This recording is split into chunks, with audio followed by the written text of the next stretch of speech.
In this video, I'm going to be telling you about every accessory in Blox Fruits, as well as some secrets that you might have not known about them.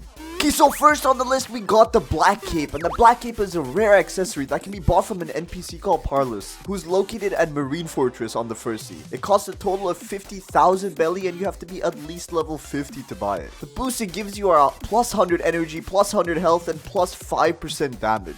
Good thing about it is that it's cheap, it's good for any build, and the cape is great for beginners since it increases their health, energy, and damage. Pretty bad thing is that the boosts are small, and it doesn't change anything about your player speed. But for a beginner item, it's really good, and I definitely recommend you guys to get your hands on this. Okay, so next up on the list, we got the Swordsman hat, and this is a rare accessory that can be bought from Hassan, who's located in the desert on the first sea. It costs a total of 150,000 belly, and to buy it, you have to have at least 300 stat points in your sword. The effects it gives you is plus 10% sword damage, and this accessory is really good for beginner sword users. And since most players starting out in the game start with the katana, this is definitely something you should get your hands on. Okay, so next on the list is the pink coat, and the pink coat is an uncommon accessory, and you can get it with a 10% chance after defeating the SWAN boss, who's located at the prison on the first sea. The effects it gives you are plus 200 health and plus 10% gun damage. The boss that you have to get it from spawns every 30 minutes and is located in the large building inside the prison. And as you might have guessed, it's really good for beginner gun mains, but no one's really a gun main, so it's kind of useless. Next up on the list, we got the TOMOE ring, and this ring is a rare accessory that can be bought from an NPC called Yoshi, who's located on top of this building at Sky Islands in the first sea. It costs a total of 500,000 belly, and to buy it, you need to have at least 200 melee points. And what it gives you is a plus 10% damage for your devil fruit, and this is really good for fruit mains who are just starting out. And it also looks pretty cool. Overall, a really good starter accessory, and probably one of the best in the first sea. Next up on the list, we got a coat, and this is a rare accessory that can be obtained with a 10% chance after defeating the Vice Admiral boss, who's located at a Marine Fortress on the first sea. And the effects it gives you is plus 200 energy and plus 10% melee damage. And a pretty cool thing about this coat is depending on whether you're Marine or a pirate, it changes how it looks. If you're a pirate, it actually has a skull on its back, and if you're a Marine, it looks a little bit different with the Marine logo on it. Overall, a pretty decent accessory, but I still think the TOMOE ring is better, because you only have a 10% chance of getting this, and it's not really worth grinding for. Next on the list is an item that's literally called Cool Shades, and you only have a 1 to 2% chance of obtaining this after defeating the Cyborg boss, who's located at Fountain City in the first sea. And this is the hardest boss in the whole first sea, but the buffs it gives you are definitely worth it. It gives you plus 100 energy, plus 100 health, plus 7.5% overall damage, and plus 17% movement speed. And also, not to mention, they look completely sick. I mean, they're literally sunglasses, and they look amazing. Next up, we got USOAP'S hat, and this is a rare accessory that can be obtained by defeating 3 players that are near your level. But the requirements for this is that you have to be a pirate, and you have to have at least over 250,000 bounty. The effects it gives you are plus 7.5% gun damage and a 15% gun attack cooldown reduction, which means if you're using guns, all your abilities recharge a bit faster. But overall, since it's for guns and nobody uses guns, I wouldn't say this is the best accessory. And next up is the Marine Cap, and this is the exact opposite of USOAP'S hat. It's a rare accessory that can be obtained by killing any pirate as a Marine when your honor is above 250,000. It has the exact same buffs as USOAP'S hat, but it looks a little bit different to fit the category of a Marine. And just like USOAP'S hat, it's only for gun mains, and you probably don't want to get your hands on this one. Next on the list, we got the Black Spiky coat, and this is the first accessory from the second sea that you can get on this list. And this is a rare accessory that can obtain with a 10% chance after defeating the Jeremy boss, who's located in the Kingdom of Rose in the second sea. It gives you a total of plus 200 energy, plus 200 health, and plus 7.5 overall damage. But keep in mind, the drop chance is only 10%. And the way it looks is it's literally just like the pink coat from before, but black, making it look much cooler in my opinion. But this is definitely something that you don't want to try farming because the boss only spawns every 30 minutes, unless you're rich and you want to pay for respawn bosses. Next on the list is the CHOPPA hat, and this is a rare accessory that you can get with a 25% chance after defeating a sea beast. And the way you spawn a sea beast is you have to be randomly driving out with a boat somewhere in the middle of the water, and a sea beast has a chance of spawning in, and all you have to do is kill it. But if you want to farm some sea beasts, I definitely recommend Awakened Magma and the Shark Race because it makes it 10 times easier. The effects the hat gives you plus 3% Blox Fruit damage, 15% Blox Fruit attack cooldown reduction, which means any ability you use with your Blox Fruit recharges a little bit faster, and plus 10% defense against Blox Fruit's attacks. Overall, this is a really cool accessory, and I really like how it looks. It's pretty funny if you ask me. Next on this list is the top hat. The top hat is a rare accessory that's exactly the same as the CHOPPA hat. It has a 25% chance of dropping after you defeat a sea beast. And this one has a 3% increase in melee damage, has a 10% attack cooldown reduction, and it also has a 10% defense against sword attacks. So anybody with a sword does 10% less damage to you. And the way you get it is the exact same as the CHOPPA hat, by defeating a sea beast. Overall, I'm not really sure which one is better, but let me know down in the comments. Next on the list is the warrior's helmet. This is a rare accessory and you can get it from completing the Colosseum quest, which you get from Bartillo. And the place you can find him is on the cafe in the second sea. The buffs it gives you is a plus 12.5% increase in melee and sword damage, and a 5% melee and sword attack cooldown reduction. So these are pretty good buffs. This is really good for players that use swords and melee attacks combined, and it provides a decent increase in damage. But a pretty bad thing is that it does not increase your health or energy, so be careful with that. Next up is the Dark Coat, and this is the first mythical accessory on this list. It has a 2% chance of dropping after defeating the Darkbeard boss, who spawns in after you place the Fist of Darkness on the Dark Arena in the second sea. It gives you plus 600 energy, plus 600 health, and plus 15% Blox Fruit damage. But keep in mind it only has a 2% chance of dropping, so you're gonna have to grind this boss several times to get it. And it's really good for fruit mains. The energy and health are just an extra payoff. And the only downside to this is how difficult it is to get. Other than that, it's a really good accessory. Next on this list is the SWAN glasses, and this is a legendary accessory and you can get it with a 2.5% chance of defeating the Dawn Swan boss, who's located in Swan's room in the second sea. And this one has a lot of buffs, so bear with me. Plus 250 energy and health, a plus 8% damage and defense against all attacks, an 8% attack cooldown reduction, and plus 25% movement speed. But keep in mind you only have a 2.5% chance of getting it, but for this accessory it's definitely worth to grind it. Some of you might be wondering, how do I actually fight this boss? The way you fight it is you have to be at least level 1000 or higher, and then you have to give the Trevor NPC who's located in the mansion a physical Blox Fruit, which is worth more than 1 million belly. Then you'll be able to access the room to fight the boss. Overall, in my opinion, this is an S tier accessory and one of the best ones on this list. Next up, we got the Zebra Cap, and this is a legendary accessory and you have a 10% chance of getting it after defeating the Order boss. And the place he spawns is in the laboratory on the hot and cold island in the second sea. The buffs it gives you are plus 500 energy, plus 100 health, plus 10% sword damage, and plus 15% Blox Fruits attack cooldown reduction. And you have 100% of getting it after the boss is killed. And to spawn in this boss, you have to start a raid. And for this microchip, you can buy it for 1,000 fragments from the Arthrometric NPC hidden in the building where the Smoke Admiral spawns. After that, you must find the secret laboratory located inside the mountain with the cauldron. And then you start the raid like normal by pressing the green button. And if you guys are doing this raid, I would definitely recommend you guys to get friends because this boss is pretty hard to defeat. Next on this list is the Ghoul Mask, and it's a rare accessory that can be bought from an NPC called El Perro, who's located on the cursed ship in the second sea. And this one only costs 50 ectoplasm, so by the time you're done with your quest there, you should definitely have enough to buy it. It gives you plus 500 energy, 10% life leech on melee attacks against players, 2.5% life leech on melee attacks against NPCs, and plus 35% movement speed. And some of you might be wondering, what is life leech? Life leech means you actually get back a certain percentage of the amount of damage you do. And for NPCs it's 2.5 and for players it's 10.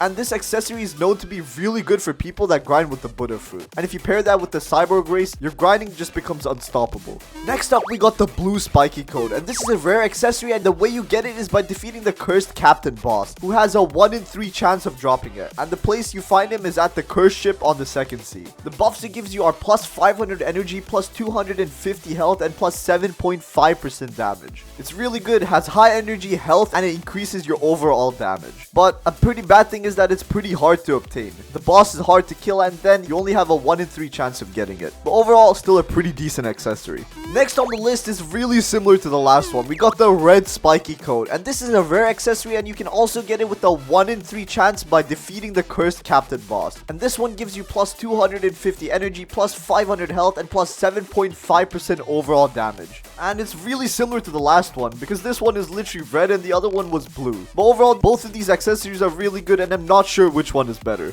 Next up, we got the Valkyrie helmet, and this is a legendary accessory and you can get it by defeating the Rip Indra boss. And by defeating, I mean dealing at least 10% damage to it. And the way you spawn the boss is by placing the God's chalice in the pedestal, and the 3 buttons are pressed at the castle on the sea. This accessory looks really cool, and it's the exact same one that Rip Indra wears on his avatar. It gives you plus 600 energy, plus 600 health, and plus 15% sword damage. And it also has a 100% chance of dropping, so you don't really need to grind that hard for it. The only downside to this, I would say, is that it does not increase your movement speed, but then again, it's not really a grinding accessory, so you won't need it. Next up, we got the bandana, and this is a rare accessory that can be obtained with a 50% chance of defeating an elite pirate. And these pirates spawn in random locations all around the 3rd sea, 10 minutes after they're defeated. This accessory gives you plus 750 energy, plus 10% melee sword and gun damage, and a plus 80% overall movement speed. The bandana comes in 3 colors, red, green, and black. And the color that you get is completely random, so if you want to get a specific color, you gotta grind way more. Next on the list is the Hunter's Cape. It's a rare accessory, and you can also get this with a 50% chance after defeating an elite pirate. This gives you plus 750 health, plus 10% melee sword and gun damage, and an 80% increase in your movement speed. And this one also comes in 3 different colors, so depending on which one you want, you gotta grind a lot more. Next up, we got the Pretty Helmet, and this is a rare accessory that you can get after defeating 5 elite pirates. Then you gotta talk to the Lunovan NPC, who's located in the cafe area at the castle in the sea, which is obviously in the 3rd sea. The effects it gives you are plus 250 energy, plus 500 health, plus 10% melee damage, plus 12.5 defense against melee attacks, and plus 50% movement speed, so that's a lot of buffs. And for being called Pretty Helmet, it doesn't really look that pretty. I think this might be one of the worst looking accessories in the game. I mean, just look at it. Okay, now we got the Jaw Shield, and this is also a rare accessory that can be obtained after defeating 5 quests from the player hunter, and then interacting with the NPC called Takomura, who's located at the castle on the sea. The effects this accessory gives you is plus 250 energy, plus 500 health, plus 12.5% increase in melee damage, plus 10% defense against melee attacks, and a plus 50% movement speed. So this one is also really similar to the previous accessory, and it definitely looks 10 times better and cooler. But overall, this accessory is slightly less useful for players that use Blox Fruits, swords, or guns, because one of its main buffs is melee. So if you're not a melee main, then too bad for you. Now we got the Musketeer's hat, and this is a legendary accessory, and it can be obtained after completing the Citizen quest from the Citizen NPC, who's located near a building in front of the mansion, on the floating turtle island in the 3rd sea. And it only gives you 2 different effects. It increases your sword and gun damage by 12.5%, and it also has a 12.5% cooldown reduction for them. So you can use your abilities much better if you're a sword or gun main. Other than that, it does not have any other effects, so those 2 are the only ones you get. But they're also pretty good, but I'm not sure if I would choose this one over other high-level accessories. Next up, we got the Pilot Helmet, and you can get it after defeating the Stone Boss, who spawns at Port Town. It gives you a whopping 130% increase in your movement speed, plus 10% faster health regeneration, plus 250 health and energy. But it only has a 10% drop chance, so you gotta hard grind this boss if you want it. But in my opinion, the effects are definitely worth it, especially if you want to turn into the Flash. I mean, imagine pairing this accessory with the Rabbit V4 speed. You will literally be blitzing around the map. Next up is an accessory called Lee, which is spelled L-E-I, and this is a rare accessory, and it can be obtained with a 15% chance after defeating the Kilo Admiral boss, who's located in the Great Tree at the 3rd sea. And the only effect it gives you is plus 50% health regeneration. And pairing this with the Phoenix Fruits regeneration could make your health really overpowered, especially if you're grinding or fighting against other players. Overall, a pretty decent accessory, even though it only has 1 effect. Next up, we got an accessory called Bear Ears, and they look exactly what they sound like. It's a rare accessory that can be obtained with a chance after purchasing a random surprise from the Death King. And the cost for each random surprise is 50 bones. And the place you find him is on the Haunted Castle Island, located in the 3rd sea. This accessory gives you plus 500 energy and a plus 10% defense against all attacks. It highly increases your energy and defense, but it does not increase your health, damage, or movement speed. Overall, pretty decent accessory for just 50 bones. Next up, we got an accessory called the Golden Sun Hat, and just like the barriers, you can also get this in a random surprise by rolling the Death King. Its effects are plus 500 health and plus 10% damage, so the other one is still a little bit better. But the chance of getting this is not completely confirmed, and it's kinda unknown. It increases your health and it has a decent damage increase, but it does not increase your energy, defense, or movement speed. But still, overall, a pretty decent accessory. And now we got a legendary accessory, and this one is called the Holy Crown. And the way you get it is by defeating the Soul Reaper boss. By defeating, I mean dealing at least 10% damage to it. And the way you spawn this boss is by getting Halo Essence and placing it on the fountain at the Haunted Castle. It gives you a total of plus 500 energy, plus 500 health, plus 8% damage increase, plus 8% defense against all attacks, and plus 5% energy regeneration. And you have a 100% chance of getting it when you kill the boss, so it's pretty easy to grind out. Overall, a pretty decent accessory. Next on the list is the Pale Scarf, and this is a legendary accessory, and the way you can get it is by defeating the Cake Prince or the Dough King. But make sure you deal at least 10% damage to them. And the way you defeat either of these bosses is by killing 500 enemies on the Cake Land in the Sea of Treats. And then you have to talk to an NPC called Drip Mama, and then you can open a portal into the Dough King's dimension. This accessory gives you plus 15% Blox Fruit damage and 2 extra observation dodges, and multiplies your observation range by 1000%, making it really overpowered. And even better, you have a 100% chance of getting it if you kill the boss. Out of every accessory on this list, I would say that this one is the best one by far. And since it helps you a lot with your observation, it's going to be really good for bounty hunting and in general PvP against other players. Overall, a really good accessory. And finally, we got the first mythical accessory on this list. It's called the Party Hat, and it's an accessory that was added in the confetti event update. And the place you could buy it was at the party shop for 750 confetti during the event. It increases the overall XP that you got by 10%, increases the mastery you got by 20%, gives you 400 health and 400 energy. And this is a really unique accessory because it's one of the few accessories in the game that actually affects the amount of XP and mastery that you get. A downside to this accessory is that to get 750 confetti, you would have to grind for a huge amount of time, literally 8 hours on average. And a good thing about the XP boost on this accessory is that it's stacked with a double experience if you enter the code or bought it from the shop, making it really overpowered. Now we got an accessory that you don't see a lot these days. It's the Santa Hat. And this is a rare accessory that can be bought from Santa Claus himself, who is located at the North Pole. It costs a total of 500 candy, and the effects it gave you was plus 400 energy, plus 400 health, plus 12.5% damage increase with Blox Fruits and swords, and a plus 30% movement speed. Overall, a really good accessory for this Christmas event, and it's also a good alternative for the cool shades. Next up, similar to the Santa Hat, we got the Elf Hat, and this is also a rare accessory and it can be bought from the Santa Claus NPC. But this one costs only a measly 250 candy. It gives you plus 10% damage on your melee and sword, and it also gives you a 5% cooldown reduction on the both of them, included with a 20% movement speed. And obviously this is also one of the accessories that you could buy in the Winterland, but sadly it's no longer available, so you can't really get this if you wanted to. Okay, so now we got the Holiday Cloak, and this is also another mythical accessory. And the way you got it is with a 5 to 10% chance after opening a present during the present event. It gave you a 10% increase in your melee and Blox Fruit damage, as well as an extra instinct dodge. And it also has a pretty cool waving animation, making it look really badass. It could also be a decent replacement for the Pale Scarf, but nowhere near as good as it. Sad thing is that this is also a limited time accessory, so you can no longer get your hands on this. Now we got the Cupid's Code accessory, and this is an accessory that you could get during the Valentine's event by buying it from the Valentine's event shop for a total of 750 hearts. It gives you a plus 12.5% more damage on your Blox Fruit and sword attacks, plus 600 health, plus 400 energy, and an 8% defense against all attacks. It's kind of a reskin of the Holiday Cloak because it looks really similar and moves in the exact same way, except obviously it's pink to match the Valentine's spirit. Next up, we got the Heart Shades, and this is a legendary accessory that you can also get from the Valentine's event at the Valentine's event shop. This one also costed a total of 750 hearts. It gave you a 12.5 increase in damage with guns and melee attacks, as well as a 5% defense against all attacks in general, and 600 energy and 400 health. And it also looks pretty sick. It's literally a pair of hearts that are put together to make glasses, and it really fits with any avatar in my opinion. Overall, a pretty solid accessory, just like the last one.